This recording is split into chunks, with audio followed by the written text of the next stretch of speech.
My name is Samantha Decoteau. I go by Sam. I'm currently a software engineer, primarily on the front end for a company named Asara. I did a boot camp that's amazing and responsible for me being in this industry called Resilient Coders. So quick shout out to them. I have a amazing panel of folks here today that I'm really lucky to be on with. Do you all want to give a quick introduction? Do we want to start with Prince? You want to Sure. say a bit about yourself?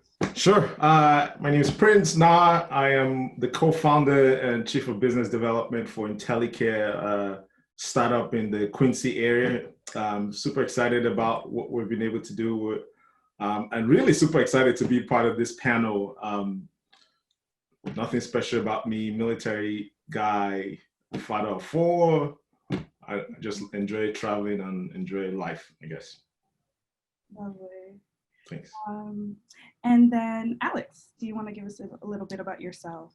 Sure. Hi, everyone. I'm Alex Mimms. I'm the global manager for technical recruiting at Toast. Which everyone's probably like, Toast is not a startup. Toast was a startup when I joined 4 years ago. So there were less than 200 of us back then. I've spent the last 4+ years helping build the team for Toast. And I'll say my quarantine hobby of late has been learning how to can a bunch of fruits and vegetables from some of the local farms near me. So that's been my newest hobby. Love that. And last but not least, Danny. Hello, Danny Kim. I'm head of corp dev at Welt. I'm currently based out of across the pond here in Seoul, so it's a little early start to the day, but I'm definitely looking forward to having a good conversation with the panel. Previously, I'm a pharmacist by training, still in training actually, at a school in Boston called Northeastern University. And in the past, I worked with startups at various stages. First one being PillPack. It was an online pharmacy startup coming out of Boston. So a great time there. We got acquired by Amazon for just under $1 billion when I was there. And then went on to join a little more growth stage company called Paratherapeutics, where we made digital therapeutics, which is a whole new novel concept of treating an illness with an app, and a smartphone in your hand. So very excited and looking forward to the conversation today. Awesome.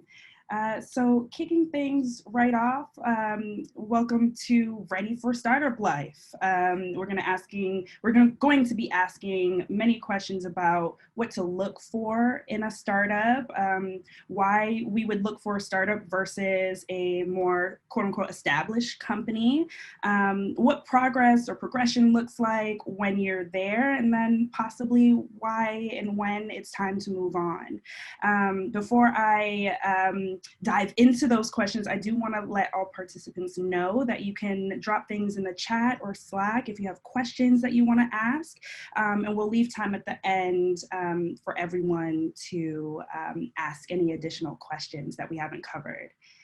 Does that sound okay? Awesome.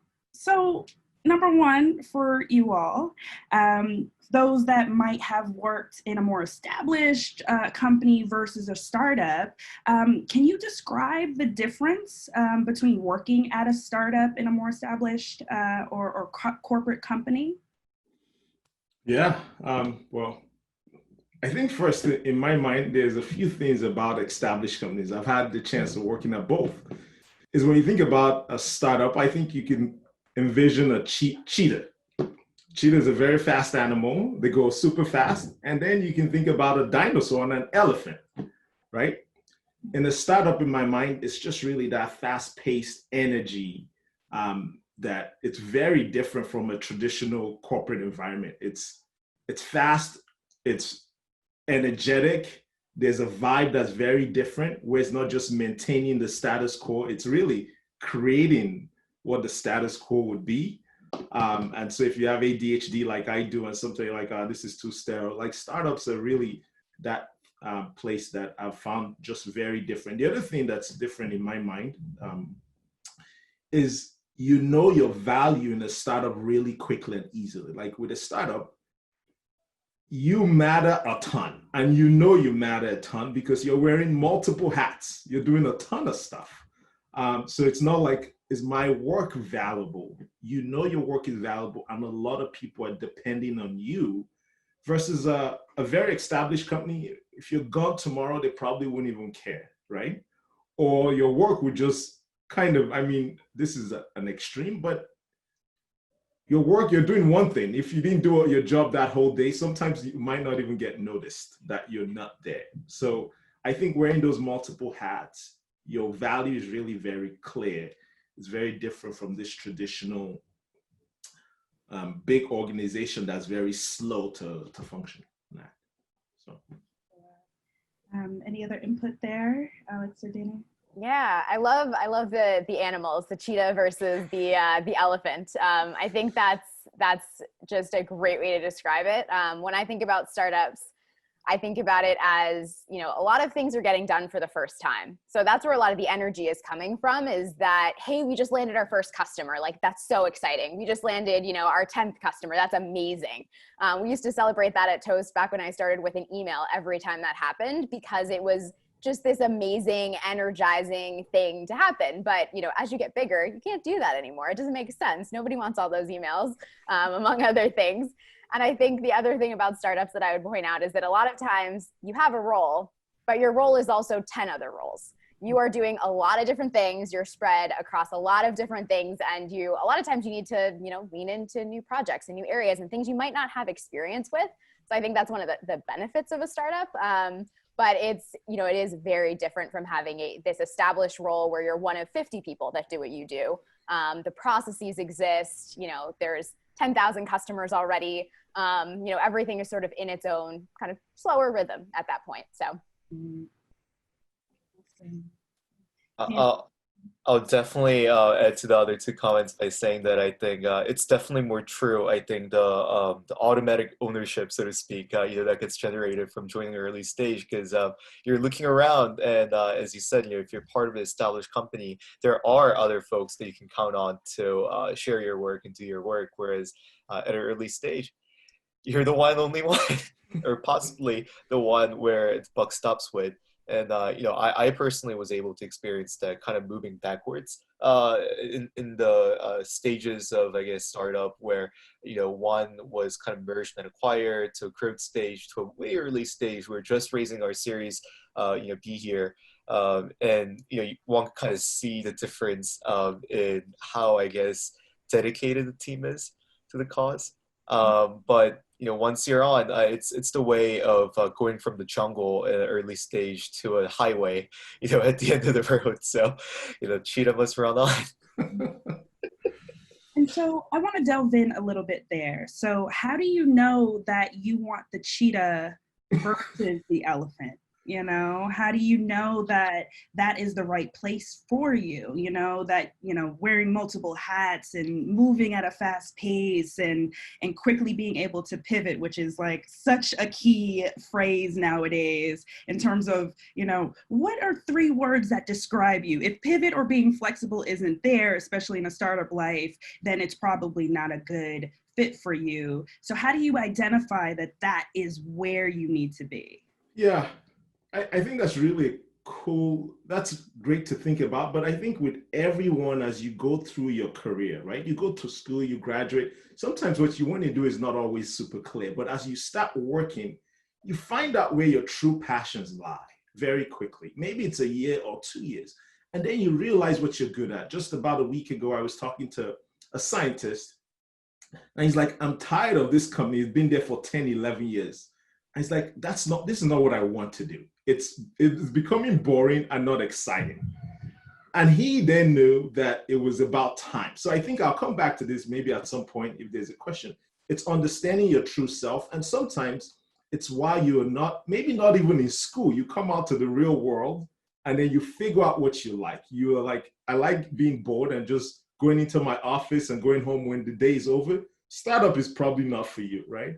If you like to change stuff, you like to see impact, you want to contribute more than just your job title, then you start thinking bigger and like, okay, this is what makes me happy, right? So it's really being true to yourself. There's some people who just want that comfortable 9 to 5 with no stresses in between. then please don't try startups. You go crazy. So that's just my thought.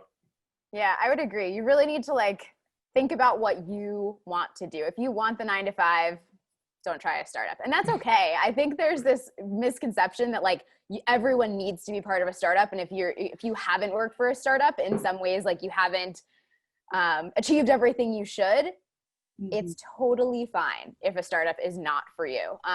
You know, the reason that I sort of leaned into startups, I realized that I was getting frustrated because all of these processes had been built at other places that I worked. And I was like, well, why did they build them that way? How can I help? How can I lean into this? This doesn't make sense.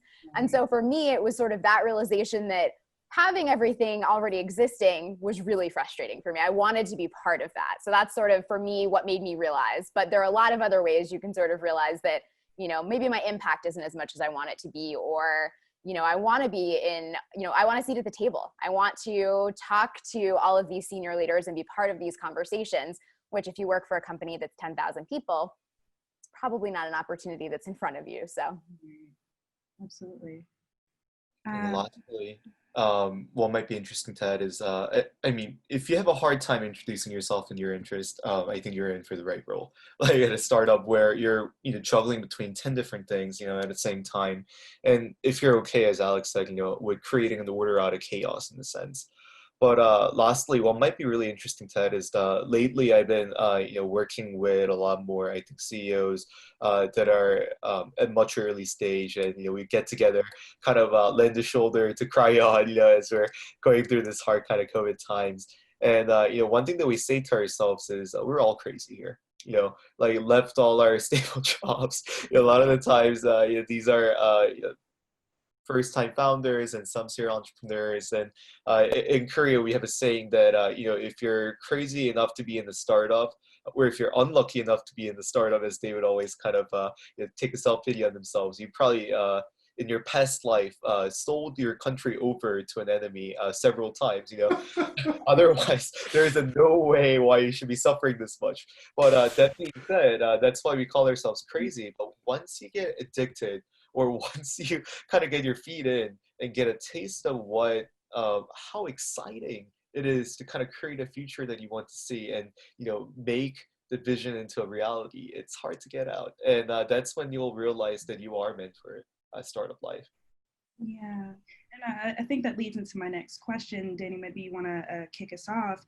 Is how do you evaluate the startup's culture and that you're a good fit for that culture, or culture add is what I prefer to say, in terms of, I think that I have so much personality, I love video games, I love music. Is this culture right for me? How do you determine that?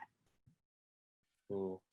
That's kind of hard. Like in terms of you know, going into the office, you'll quickly realize kind of the ambience and the vibe of it. And you know, this kind of starts even before, I think, joining a startup, as you know, perhaps talk to some of the friends there, or you know, have some connections that you can kind of ping their you know, thoughts on.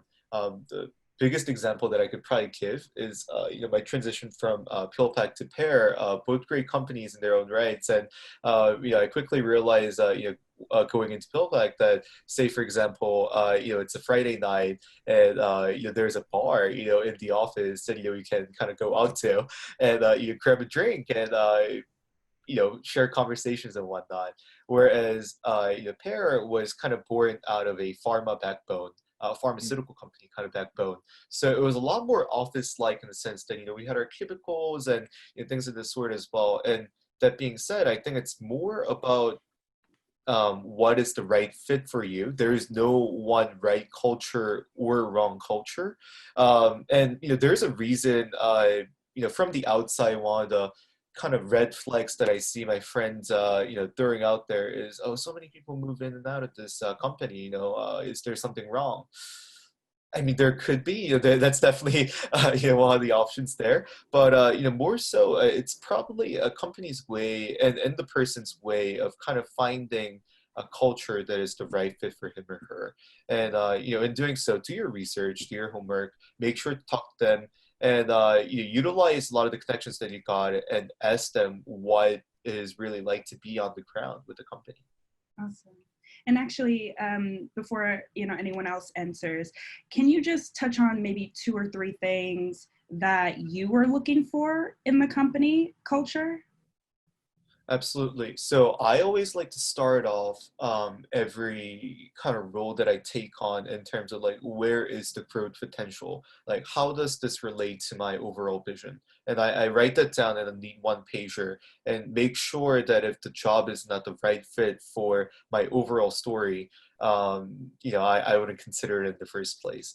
If I were to maybe pinpoint it down to a couple of keywords, you know, first it was to kind of find the company. I know we have a question later on that's about kind of how do you know if joining maybe a more organized org is right for you versus perhaps you're just kind of building the plane as it takes off, as maybe Alex was referring to earlier, as it's kind of the chaotic phase. I was with the later stage companies, and where the procedures were all kind of neatly in place, or starting to being built up. I wanted to kind of have my hand on the table and make sure that this time that I'm kind of building the procedures and company from the ground up. So that being said, it just really depends on if you're looking for early stage experience versus late stage experience. Awesome. Anyone else there? Yeah, for me, I think one of the things that I think of as I build culture, because part of my role has been to help build a culture in a company that's taking off, and at the same time trying to build the plane that's taking off, is a phrase that actually stands in my mind a lot. And in business school, you hear a lot of people talking about this, the importance of culture and strategy, but that culture is even more important than strategy. And so what's the right culture? I mean, every startup requires its own culture that could fit into your culture. But if that culture is not built out of the grit that's required to succeed, it's going to be difficult and they could fail. So you can find out, do they have the grit? Do they have the energy, or that what it takes to succeed? That's not ego driven, right? If a culture has that ego driven, where as a startup, there probably is an issue, right? Which you should be mindful of if it's all ego driven. If that team, that's the founding team or the founder, is not really very cohesive, if the team isn't cohesive, you can sense that out, and that's not a good culture. Like, it could survive a little bit with funding, but in the long run, there'll be some issues. So when you think about that ego, that cohesiveness, and then transparency, all of those things become that recipe for that culture that can, I mean, everybody wants to be part of, know what's going on. And I think that transparency and communication is also very, very important. I'll tell you a quick story. I have a brother who works at Bamboo HR. They're a big company, but they have a startup mentality. But when you ask him, hey, what do you think about your growth? And do you know everything that happens in the company? He doesn't have some clue or some information that I'm like, wow, but we tell all our people. So I brag about it, because at my startup, everybody knows about the financials of the company. They know how well we're doing every time, where there's some startups that everybody's in the dark, but maybe that's what people like. So transparency to me is some of those key things that super important, and you can it can help. There's a book, I think, or maybe it's a YouTube talk by Angela Duckworth on just passion and perseverance, that just really the importance of that grit, because survival is so key regardless of the culture too.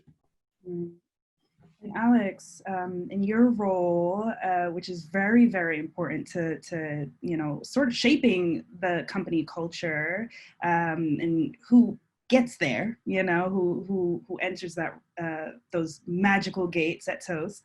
Can you talk a little bit about the culture fits or the culture adds, and how that dynamic plays at building a strong startup culture? Yeah.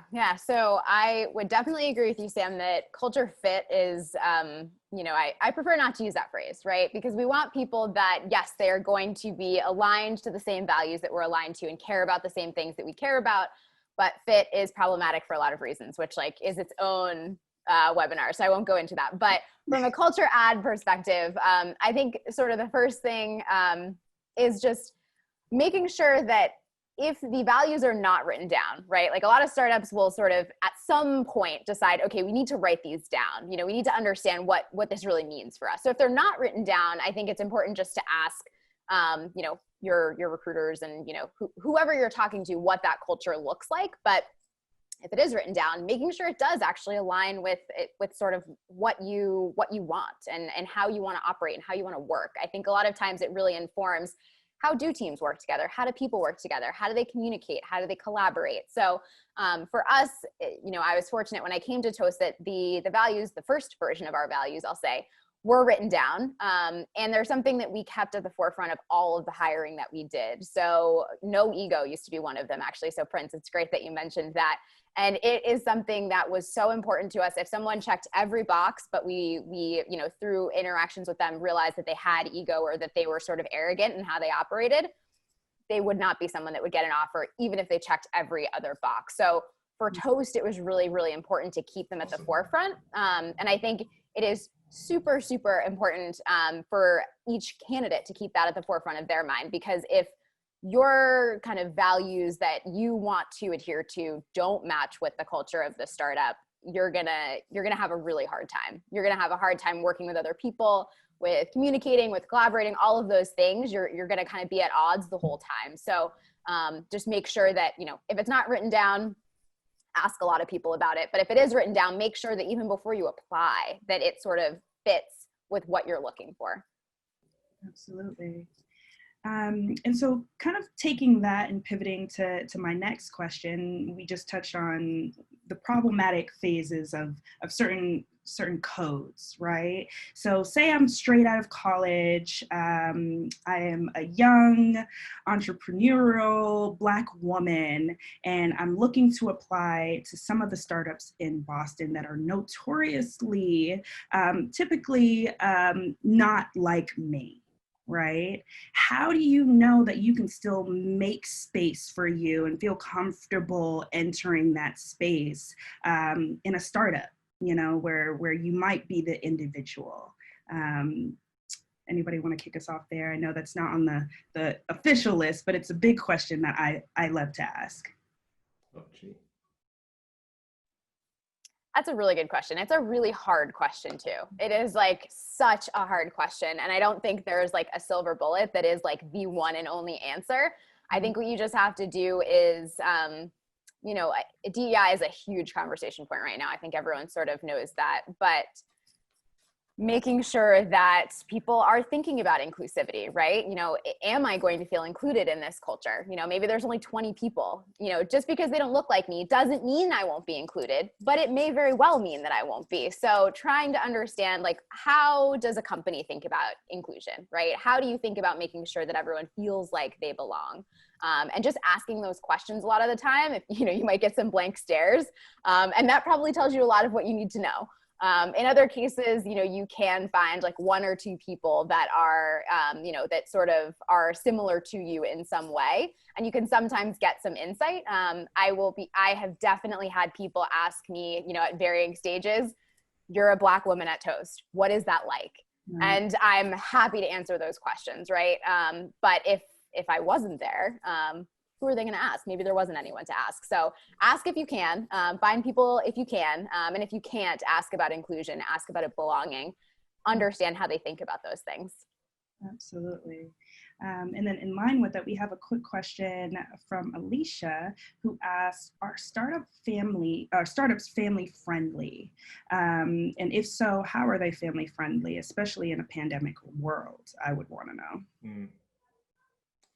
Yeah, I think they could be. I mean, I had a startup with 4 kids, right? So that's maybe atypical, but you can find them. There are a lot of them that have folks who we include them in our Christmas party with all your kids. You can bring them to the office and play ping pong.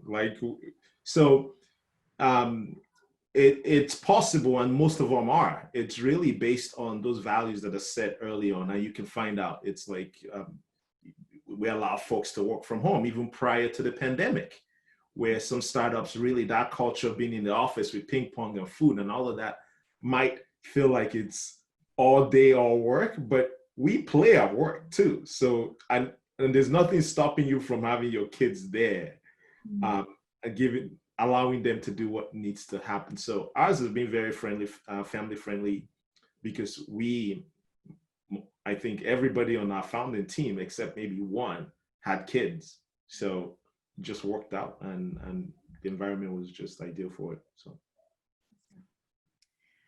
So pivoting a little bit, what type of compensation, when you think about equity or some of the benefits or even salary, can you expect at a startup versus a corporate company?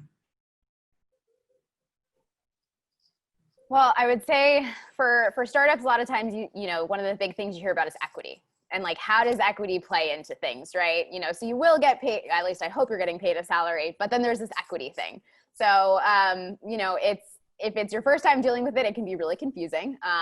And, you know, the first thing that I try to get people to understand is like, you need to make sure your most basic needs are met first. So if they're saying like, we're going to pay you all this equity and it's going to be worth $10 million one day, but your base salary is, you know, minimum wage, basically. If that meets your basic needs, great. If it doesn't, you can't pay your rent with your equity, at least not today, right? That's sort of the thing about equity you have to sort of keep in mind. So equity is definitely a big piece of compensation. A lot of times startups will use that as sort of replacement for a lot of other benefits that you might find at a more established company. You know, 401k match is like a great example.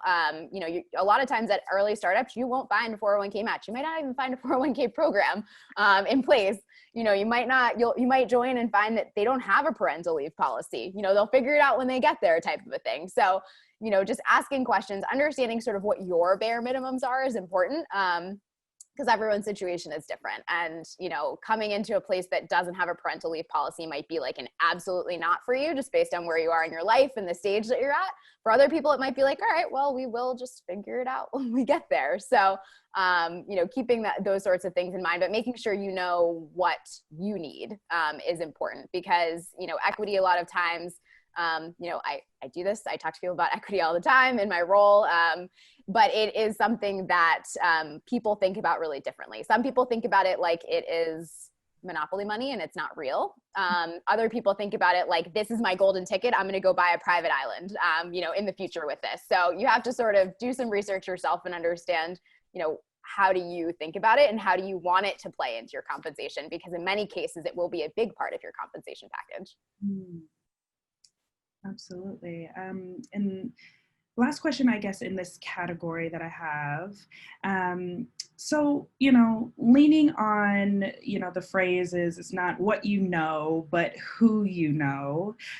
What is the balance there, and what's the best way to get in front of a startup company that may want to hire you? So I think I can, you know, definitely kind of hear that ringing in my ear, just because, you know, I was thinking to myself the other day, you know, helping some of the friends coming out of college and, you know, in the pharmacy school right now, and thinking about the ways that they can get in front of the right opportunities. Once you get your foot in, it's kind of interesting how well connected the startup community is. Like, I realized in my past 2 or 3 roles, I never really applied for a position, but more so the position kind of came to me in a sense. So I guess the question and the answer, if I could tailor, is how do you get your foot in the door, in a sense, right? I mean, start at Boston, where, like, you know, opportunities like this, a great way to start and connect with, you know, some of the more active members of, I think, our community. Boston is a great community for startups and their members. You know, I think there are a couple other hubs in the country, like New York and Silicon Valley, that you know, you could also be a part of. But I don't know why, but Boston, to me, perhaps it's because of the size of it, and perhaps probably because I spent you know, several of my years there. But it just feels more closely needed. So, like, in the sense that it's more likely that if you wanted to get connected to one of the companies, it'll be within first or second, at best like at second like or third degree connections there. So like definitely like knock on the door, and make sure you can present yourself in the best light in terms of some of the qualities that we went over earlier on. Show don't tell. Like, I mean, try to think about carving out experiences that'll really show that you will be the right fit for kind of that startup culture. And once you get your foot in the door, the rest will kind of cheat on from there, I guess. And I would say, like, in order to get your foot in the door, right, I didn't have a lot of connections in the Boston startup community prior to this. So I was lucky because a friend sort of got her foot in the door first. And that allowed me to come in. But in order to get in, sometimes I know it's hard if you don't feel like you know people, but like go to your second and third degree connections, right? Like connect with people, and you have to be a little bit shameless, I think. You have to be pretty persistent, a little bit shameless to get yourself introduced to the right people sometimes. And most people are happy to do it, right? You're not bothering people when you ask like, hey, would you just mind like really quick, just intro me to this person. Would love to chat with them. But you do sort of have to be more aggressive than I think a lot of people want to be sometimes. They feel like they're being a bother. But it is sometimes necessary to get your foot in the door. Another really good way, and this is sort of like pre-COVID in a lot of ways, is events. I know at Toast, we would run tons and tons of events. We would attend a lot of events. And, while I may not have, exactly the right place to, fit you in at Toast today, it was always great because putting a face to a name really, really changes how people remember you. I get tons of emails too. And I know our founders get tons of emails still, but if you're able to like make the connection face to face, even if it's over Zoom now when we're not in person, it really will help you sort of stay top of mind for people, to present yourself really well. And then hopefully that's sort of like you're in, even if it's only, even if it's 3-6 months down the line. So as much face-to-face contact as you can get, and be shameless, get in there.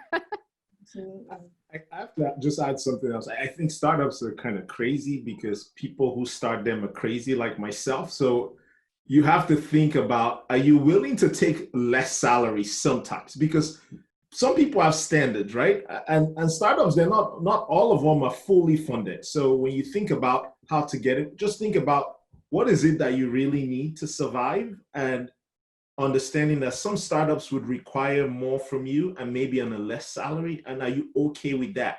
And then I think the other stuff, just as a founder myself, is maybe you can start something. Maybe you have the network to also pull together something, if that's a passion of yours, that you're not just going to work for a company, is you're using your skill to actually make something work. So if you can't find something, you're pressed, hey, this might be your opportunity. So just something to think about. Absolutely. So pivoting just a little bit. So I'm at my startup, now what, So what does success look like? Prince, you mentioned wearing multiple hats. Alex, you mentioned, if you're looking for the typical 9 to 5, this might not be it. So can you talk a little bit, about once you're there, how do you do well? What does success look like? Can you touch on that? Danny, you want to kick us off? I see the head nods, and you're like, yes, I agree. I was thinking to myself, what does success look like in my role? And then I think the easiest way to really think about that is, sit down with your reports that, those who you'll be working very closely with. At an early stage, it'll likely be the founders and the other executives. And just lay down things, what does success look like? And it'll look different for every company, right? I mean, maybe as Alex was referring to earlier, if you're a B2B company, you might be getting those customers onboarded.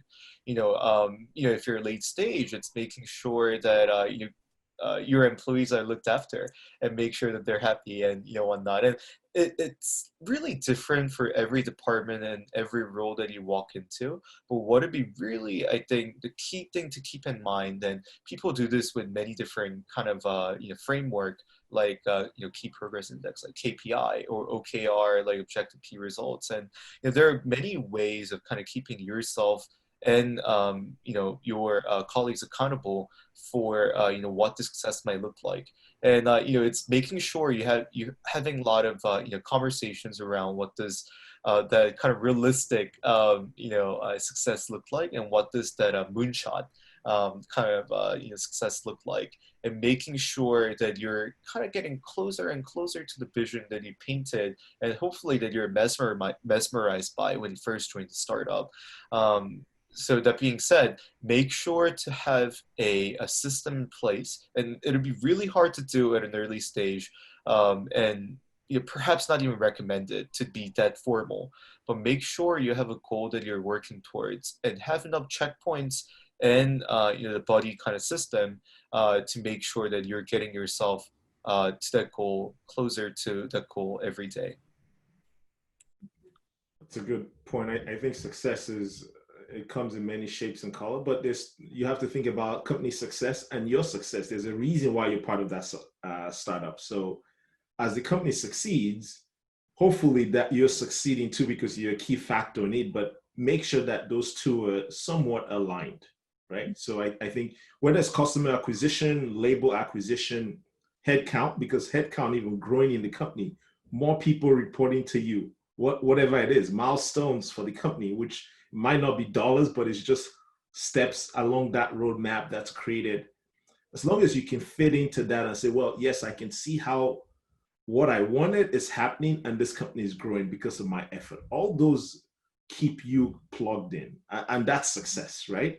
And when you get 401k, which you never had before, that's success, right? So company success, that personal success is where you have to kind of make sure that those things are aligned, that can keep you continuously plugged in. Okay. One of the really awesome things I think about, you all mentioned this, about being at a startup is that your access to C-level individuals. So whether it's the founders or VPs, et cetera, how does that help to shape the company itself and allow you to kind of spread your wings creatively? I think that, at least for me, it's being able to have your thoughts and ideas listened to and actually have a visual impact on the company itself. Can anyone touch on that in particular? Yeah, I mean, I think that it is having an ear, right? That someone that will listen, and someone that can, make changes, can, have conversations if they need to, can, that they want to hear your opinion, I think is first and foremost really important. But, that access to people at that level is great. And as you start to think about like the startup growing, right? I think about my experience at Toast. Not everyone now knows our co-founders, right? And I know them because I started when we were super small. So for me, it's a huge benefit now that I can talk to our co-founders. I've known them for 4+ years at this point. I've known our C-level executives for that amount of time. So if you think about like your longevity at the startup, not only does it help you in the moment when you're trying to get your idea heard or move something forward, it's also going to help you as the startup gets bigger, because not everyone's going to have that same relationship, that same rapport, that same access that you now have because you started really, really early. And that opens up a lot of opportunities for you as an employee. So I think that's a great thing, and something to be mindful of too. It's not just that immediate impact and getting your ideas listened to day one, day 800, what does it look like then? Yeah, and I think shaping your future, that could really shape your future. So you could get into a startup and it gets busy and it gets hectic, but ensuring that you figure out a way to keep that connections, because your CEO will probably never always have time, but you have to figure out a way to find that time to stay connected. Ping them, say hi to them, like give them insight, that just whatever, whether it's through Slack or whatever it is, find that time, because that could be, you have that forever if you maintain it, and that could shape your career and your life forever. So use it wisely. Awesome. And then kind of going from there, what does growth look like? So say, you're one of 3 people on your team and it's you and just your manager, and, the next person above that is the CTO or CMO, et cetera. How do you kind of progress in your career while being at a startup? I think a lot of it is deliberate, unless Danny. So if your manager, or maybe you're the manager, knows what your vision and plan is, that, hey, part of the reason why you join a startup maybe is to grow, maybe. If that's part of it, then they know when those next positions come up that you would like to take it. So your performance helps drive that. But once your goals are clearly identified and communicated, then when those opportunities come, it's almost a guarantee. It's because you've performed, you've shown your abilities, and so I think that happens. But I think communicating what your goals are is a big piece of it, because a startup, it's only upward.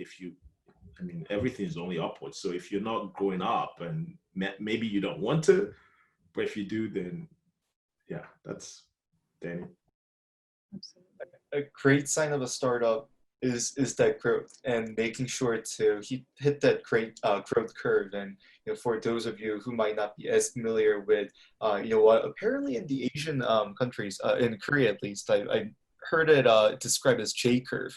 I guess in the States I kind of always heard it as the hockey stick curve, where you kind of hit that inflection point and then it just goes exponentially up in a sense, right? And hopefully, you're on that trajectory, or hopefully, right before that inflection point. But growth will be very visible in the sense that those desks next to you that are empty, will get filled up. You will need to move into a bigger office, and one of the reasons why the startups are able to kind of hit that growth curve is because you're able to get your vision into reality and really sell that vision inwards and outwards. So one of the other hats that I wore while I was still at school was doing venture capital and helping out a couple of the firms that are local. And one of the BC's role is to kind of evaluate a company and to kind of hear the soundness of the vision and see if they are in need of a capital infusion, where after that infusion of capital, startup can really go towards hitting that J curve or hitting that growth curve. Now that being said, what does this look like from the individual standpoint? Moving forward in the career progression. I tell to my younger friends all the time, you gotta pay your dues. In the sense that that might be your time, you got to do your time, and making sure that you're giving the extra 10% or 20% that that is maybe not expected from you in the beginning. And it is making sure that you show the ownership, that it's not just a 9 to 5, but you are really thinking about the company, beyond the working hours. And I know that we're probably hitting on a different topic at that time about the work-life balance and the work-life plan and whatnot. But part of being the crazy enough ones that can join and endure and hopefully help grow the early stage company, I think you too have to breathe, in and out with the company and their growth as well. So pay your dues, do your time, and the career progression will naturally follow. Love that. I think the other thing I would just add quickly is you do sometimes have to own it, right? Sometimes it doesn't just happen. Even if you put in all this extra effort, sometimes you actually have to raise your hand and say hey, it sounds like there might be a role here. I would really like to take that on. So that's one of the differences between, a corporate company where there's this sort of established ladder. You start at this level and then you kind of make your way up, and, every year you're eligible for this, this next promotion, this next level. A lot of that doesn't exist at a startup, or most of it doesn't exist at a startup. So making sure that, what you want, you go get, and that you do sort of vocalize that, this is what I want to do, and I'm going to own this, and I'm going to push myself, and I'm going to make sure that I have the conversations with my manager or with the co-founders to make them aware that this is what I want to do next when that opportunity does arise. Absolutely. I love that. A prior mentor of mine who is chief of staff in her role and worked her way up, said that she did so well in her current role, she basically positioned herself for the next opportunity. And so it's like checking the boxes in every area that were asked of her. And like you said, Danny, being able to kind of go above and beyond that and into the space that she would have liked to be in. And so when that opportunity came about, they just knew automatically she was the person for that role. And I think that that's especially important in a startup company, because it is so small, and people may be hyper aware of what you're doing, but also just being your own champion for those opportunities is super important. Do want to say again, if you have any questions whatsoever, feel free to post them in Slido.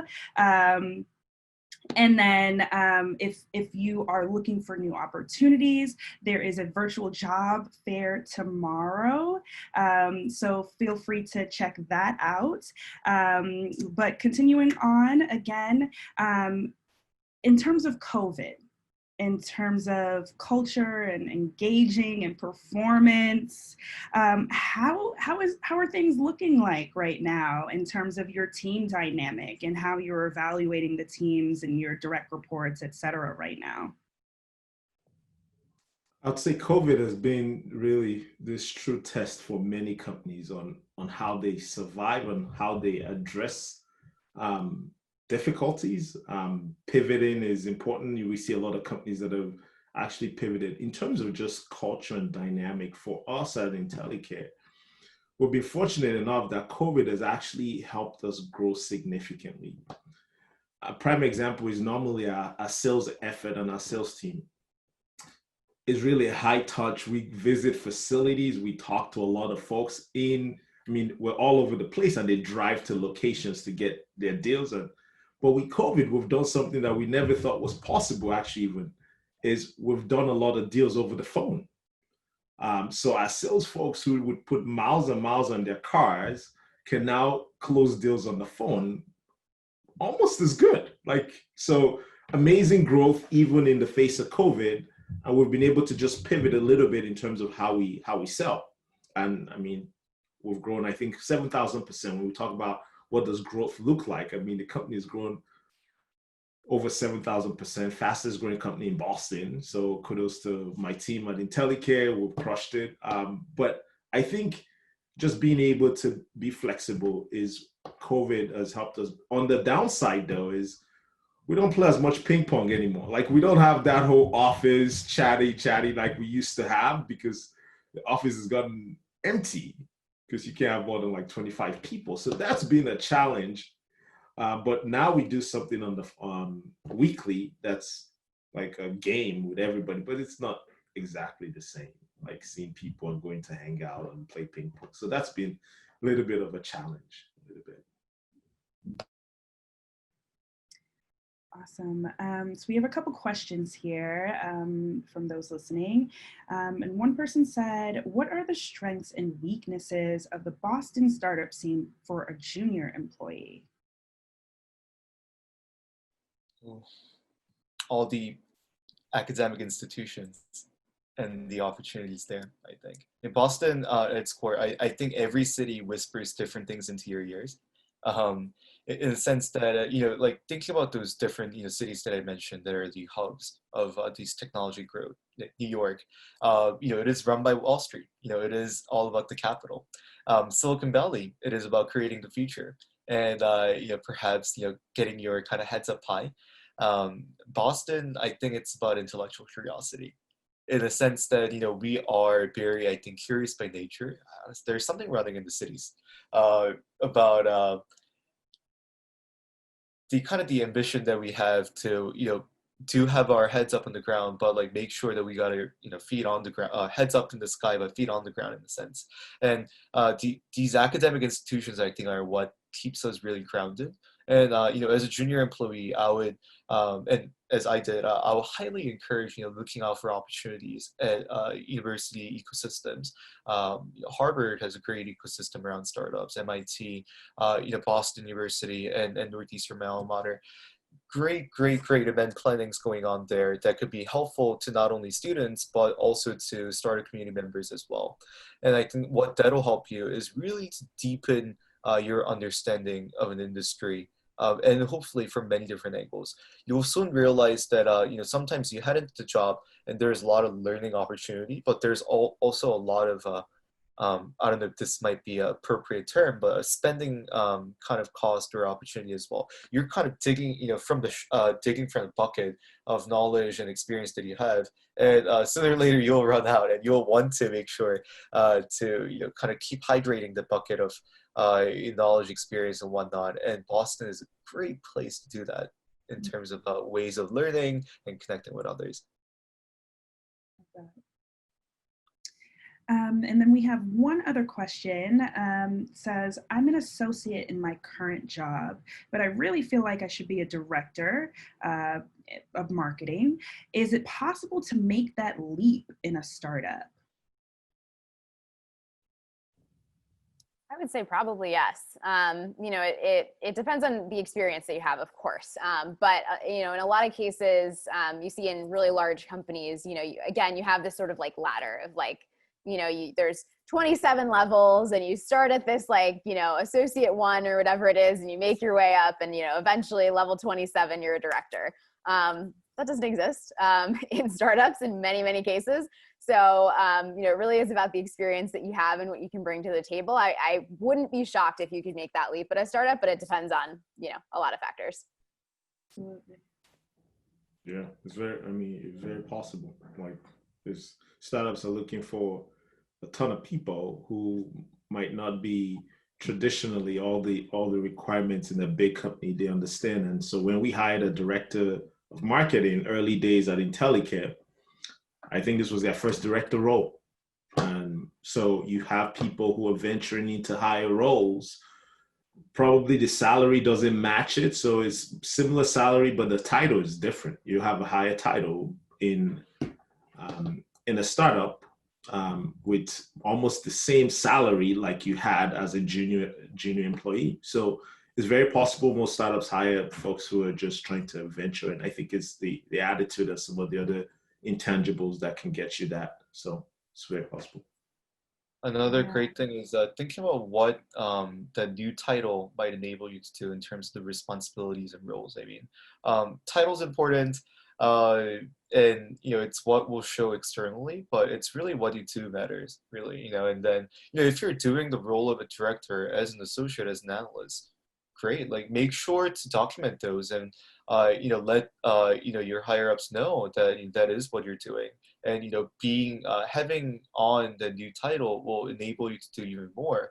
And I think that's the best way of kind of communicating and really convincing the others that you indeed do deserve that title. Absolutely. Love that. And then we have a question from Ben. What's your biggest regret in a startup experience?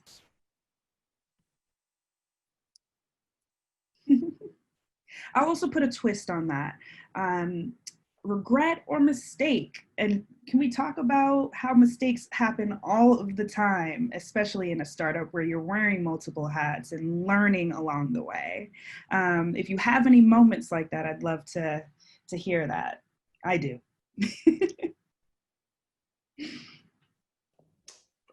Who's going first? Is it? I'm gonna let you go first, Prince. Biggest regret in a startup? I don't know. Sure, I don't think I have any regrets. I think I can't tell you a regret. I think one of the things probably that we could have done and I could have done is probably look at hiring human resource earlier in the game, right? Because in a startup, there's so many things that happens, but your people are so important. I remember being on calls, representing the company, doing a ton of stuff and having to call back to Boston to deal with HR issues, right? Which they were good. I'm glad I did them. And someone had to do them. But imagine the impact that an HR executive could have that could help you focus on some of those other bigger things and some of those more strategic and visionary things. So it's not sometimes it's just based on capital. Can you afford a good one? But I think looking at some of my experiences is the importance of HR, human resource, earlier rather than later in the game. I think, but sure, it's been a lot of fun. and enjoying it has been a lot of fun too. Just wow. So I don't think I can tell you a good one, unfortunately. I might have some, but Absolutely.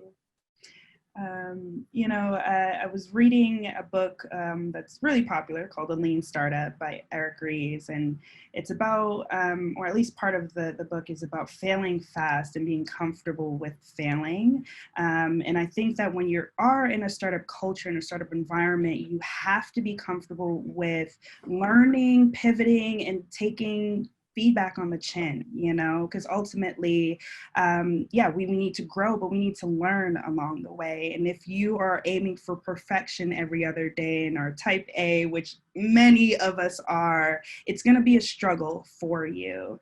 And so, after you've been in this rigmarole, and we're coming up to time, so I just kind of want to get this last question out. How do you know it's time to move on?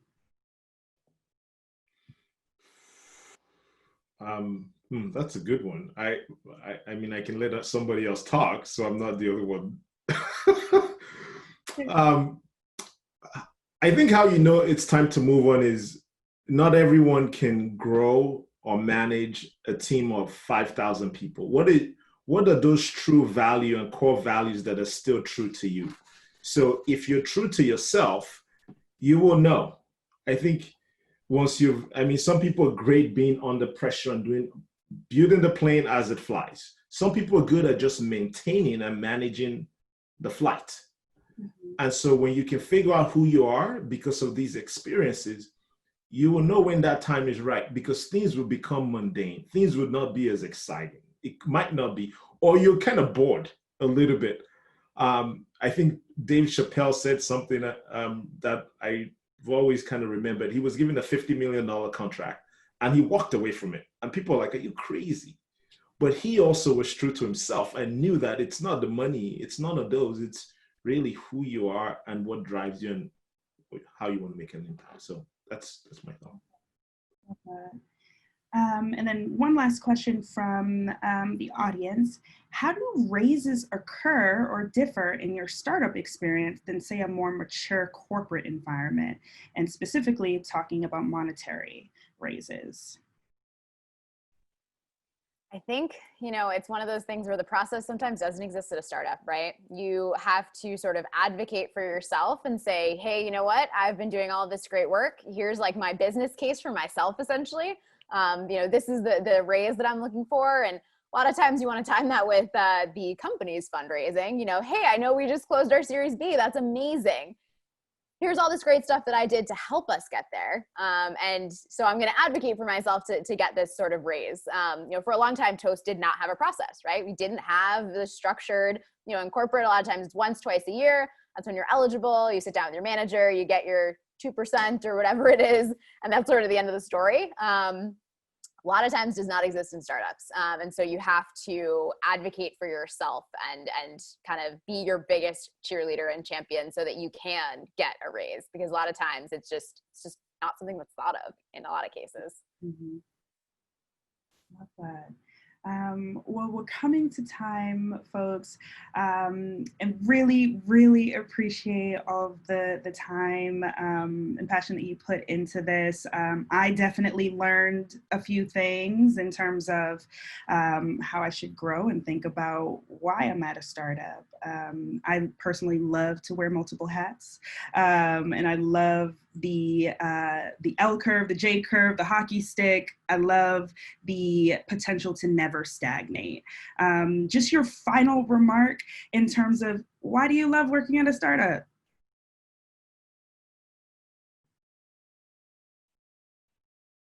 I guess I'll start. I would say the growth, right? The growth, the opportunity that comes with it. I think Toast is sort of like the ideal startup story for a lot of people. You start when you're super small, you grow with the company, everything's great.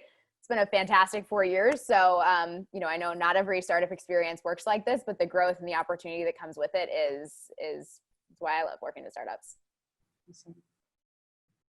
Danny? Sure thing. As crazy as cliche as it may sound, that you are able to make a small difference in a sense, and I was thinking hard on kind of like when's the right time to kind of move on question for a bit, as I, recently made my switch from one company to the other, actually less than a month ago. And, as both companies were very exciting, but it was kind of going to bed at night and thinking that I really regret missing out on this opportunity to build something new here. And I do feel like I had the experience, the background, and the tools to make this other company's kind of vision into a reality. And I think that making vision into reality is really what keeps me going at a startup. And, that's what keeps you sane in this crazy times.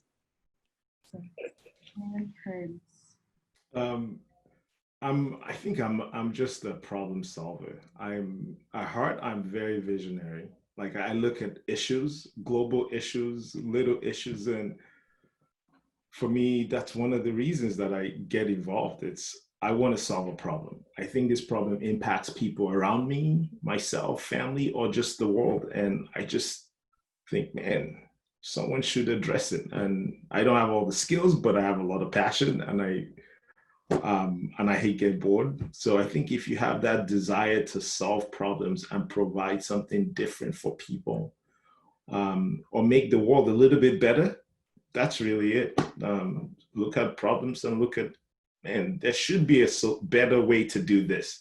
That's startup mentality. And that's really it. I love that. Well, thank you so much, panelists and audience, for being here tonight.